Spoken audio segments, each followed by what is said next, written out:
L'hôtel La Rose Blanche à Cocody-Abidjan a accueilli du 21 au 23 mai dernier un atelier du groupe de travail sur l'évaluation formative en contexte bilingue. À l'issue de ces 3 jours d'échanges intenses, les résultats ont été présentés le vendredi 23 mai par Yvette Koulibaly, chargée d'études à la direction des innovations pédagogiques, soutenue par le ministère de l'Éducation nationale et de l'alphabétisation, l'OIF et l'Institut de la francophonie pour l'éducation et la formation. Cet atelier a vu la participation des personnalités éminentes. Parmi elles, on peut citer Nuruddin Doucouré Naminata, représentante de Madame la ministre, directrice de la pédagogie et la formation continue des experts de France, du Dakar, du Sénégal, du Mali et de la Côte d'Ivoire. Cet atelier est important parce qu'il vient justement réaffirmer la volonté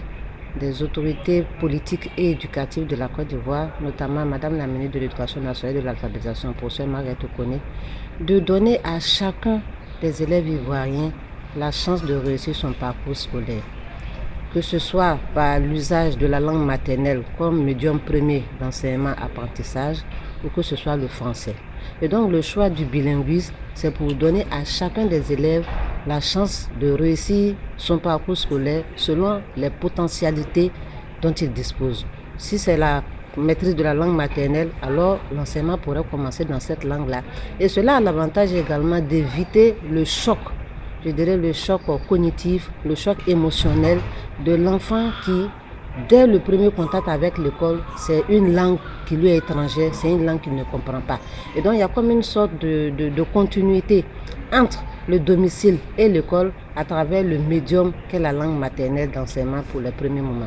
Nos attentes, c'est que les livrables de cet atelier-là puissent servir à tout le système éducatif, pas seulement aux écoles bilingues. Parce qu'il faut faire remarquer que le projet qui est au devant de cet atelier, c'est le projet Élan. Mais il n'y a pas qu'Élan pour les langues en Côte d'Ivoire. Élan, c'est seulement un appui apporté, comme je l'ai dit, par l'Organisation internationale de la francophonie. Et c'est une seule langue qui est choisie, c'est le Djoula. Or, la volonté politique est de faire la promotion de plusieurs langues, notamment 10 langues nationales qui sont retenues. Et cette volonté politique s'est déjà affichée à travers le projet École intégrée, PEI, qui a précédé longuement Élan. C'est vrai qu'il connaît des difficultés dans sa mise en œuvre, mais qui devait justement bénéficier également de l'apport des experts internationaux, des outils produits dans le cadre d'Élan pour qu'il y ait une adéquation, une harmonie dans justement le bilinguisme en Côte d'Ivoire. Sanogo Massengo, point focal Élan par intérim, a ouvert la cérémonie de clôture en exprimant sa gratitude à tous les participants. Elle a salué la présence de Baudiel Fall, coordinatrice du programme Élan à l'IFF, ainsi que des membres du groupe de travail et des partenaires techniques financiers.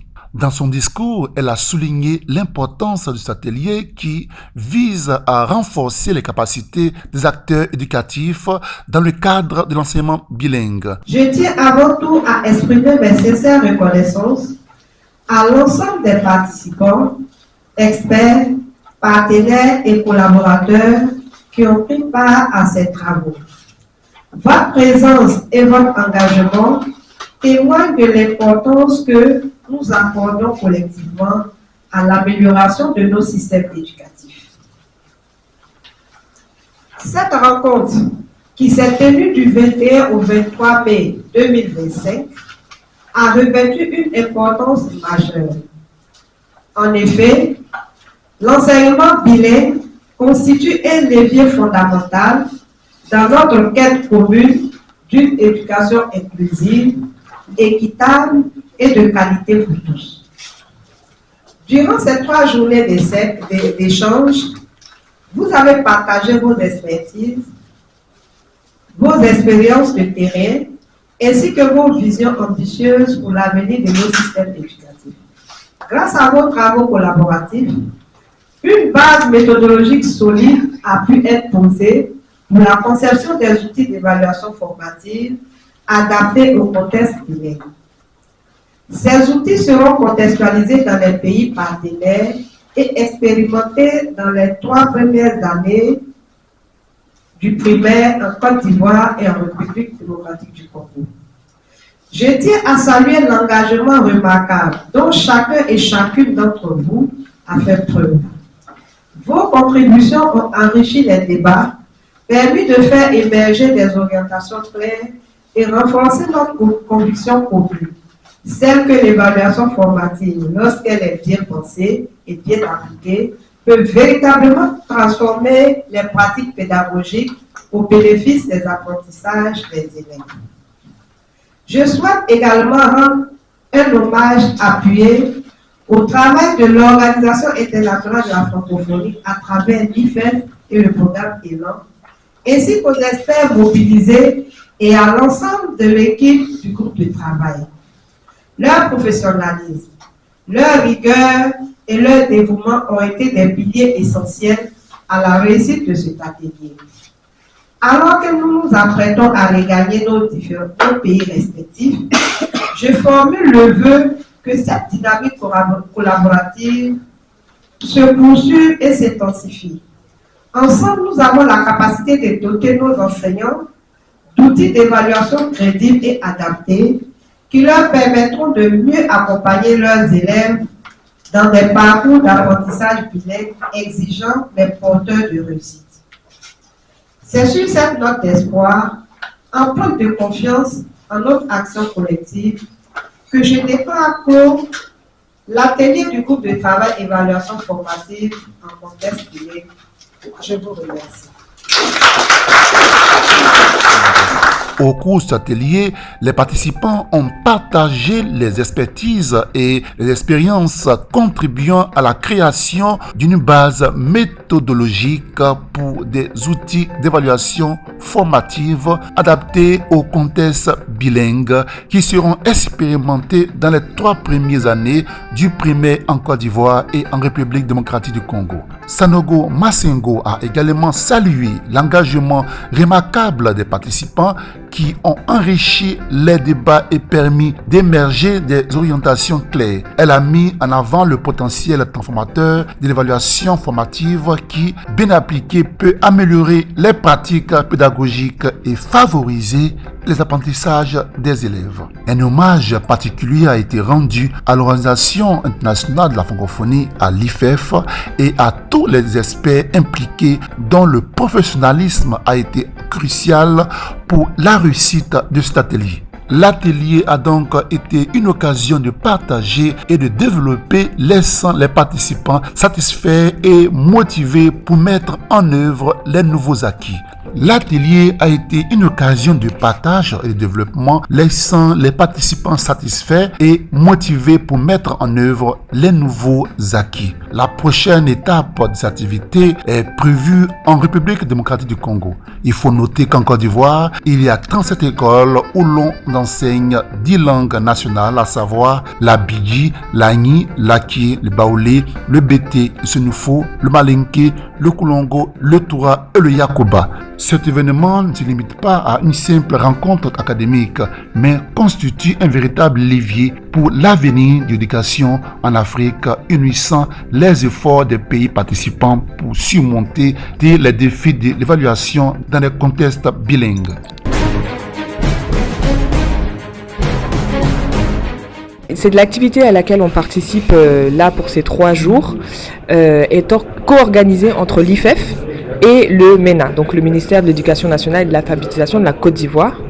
L'objectif, c'est de co-construire ensemble des outils pour l'évaluation formative en contexte biplurilingue, c'est-à-dire des enseignements qui se font donc en classe, à la fois dans la langue maternelle des enfants et en français.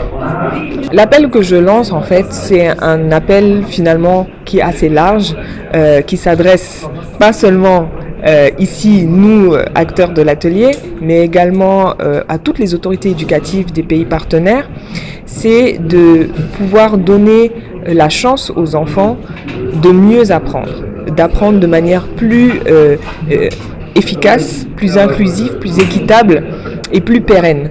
Et pour ça, c'est prendre en compte la langue vraiment parlée par l'élève pour lui permettre de mieux comprendre les apprentissages qu'il fait en classe. Ce matin, nous allons concevoir en co-construction des situations d'apprentissage et d'évaluation en langue et en mathématiques pour la première, la deuxième et la troisième année.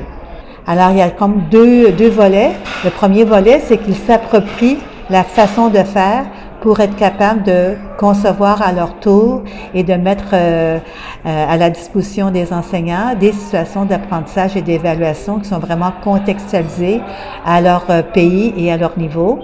Et deuxièmement, on veut produire des ressources qui soient vraiment contextualisées parce que nous, on ne connaît pas tous les aspects, les dimensions du contexte de la Côte d'Ivoire. Donc, ça va nous permettre d'avoir vraiment une bonne idée de comment ça se passe ici.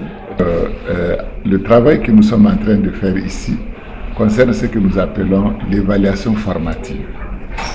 Quand on parle d'évaluation, généralement les gens sont habitués à l'évaluation summative, où tu vois ton enfant qui arrive avec une note dans son cahier, et on dit qu'il a 10 sur 10, ou bien qu'il a 0, ou bien qu'il a 5.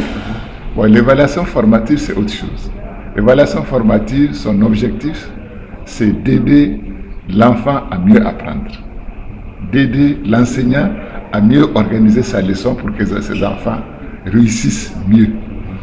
Et c'est dans ce cadre que, effectivement, tout le monde est en train de parler du niveau des élèves, au niveau de l'école fondamentale, que ce soit en Côte d'Ivoire, au Mali, au Niger, partout. Les gens se plaignent du niveau des élèves. Donc, l'objectif de ELAN, IFEF, c'est effectivement de développer des stratégies pour appuyer les enseignants dans le cadre de l'amélioration des apprentissages, pas seulement en langue nationale, mais aussi en français. Et ce processus est expérimental. Nous sommes en train d'expérimenter d'expérimenter ce processus. On a commencé par la Côte d'Ivoire.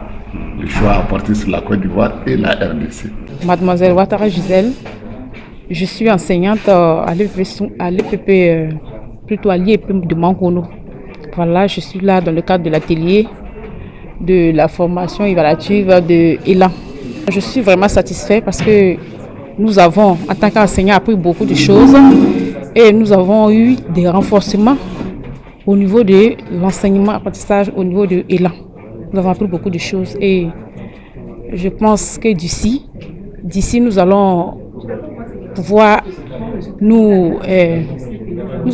plus travailler pour les acquisitions des enfants. Voilà. Depuis 3 jours, nous sommes ici à l'hôtel Rose Blanche pour mener à bien un certain nombre d'activités sur l'évaluation et puis les apprentissages sur les SAE. Apparemment, ça a été très enrichissant. Puisque pour nous, c'est une première fois et on pense qu'on va y arriver. Et on a appris à faire des situations d'évaluation et des situations d'apprentissage. Voilà. Comment évaluer et comment vraiment avoir une démarche par rapport à une science d'apprentissage. Voilà. Ok, 52 écoles en matière de chiffres, c'est pas beaucoup. Mais en matière de langue, c'est beaucoup. Parce que vous voyez, ces 52 écoles-là, on ne peut pas évoluer avec les écoles en langue comme avec les écoles classiques. Tu ne peux pas prendre une langue et dire que je n'ai pas les outils. Donc nous avons pris les 5 premières années d'élan pour vraiment élaborer les outils pour l'enseignement bilingue. Et l'année dernière, nous avons eu un atelier de partage dans le mois de juin où on a lancé le modèle de simulation pour aller à extension. Et ça va nous permettre vraiment de prendre en compte d'autres langues. Et le ministère s'est engagé, c'est ainsi qu'à la rentrée scolaire 2024-2025, on a ouvert 15 écoles, donc on est passé de 37 à 52 écoles. Et nous espérons que les années à venir, vraiment, il y aura une augmentation. Et par rapport à ça, vraiment, nous avons beaucoup de projets et nous avons beaucoup d'idées et nous espérons que on aura beaucoup de partenaires pour nous accompagner parce que la question des langues, c'est une question assez difficile. Il faut vraiment la synergie de l'État, des bailleurs de fonds, des populations, des collectivités locales. Vraiment, il faut une synergie d'action au niveau de tout le monde. Ok, la prochaine étape concernant l'élaboration des outils, c'est de terminer les outils. Parce qu'il faut rappeler que nous sommes en train de faire des outils qui seront mis à essai en Côte d'Ivoire et en RDC, mais qui à la longue vont être utilisés dans les 13 pays qui font élan. Donc la prochaine étape, c'est de d'abord terminer les outils. Et à partir du mois de juillet, nous allons faire la contextualisation en Côte d'Ivoire pour pouvoir mettre les outils à essai à la rentrée prochaine. Et par rapport à ça, il y a un autre atelier international qui est prévu en RDC courant septembre-octobre pour pouvoir former les formateurs, des enseignants qui vont mettre ces outils-là à essai. Donc voilà un peu les différentes étapes.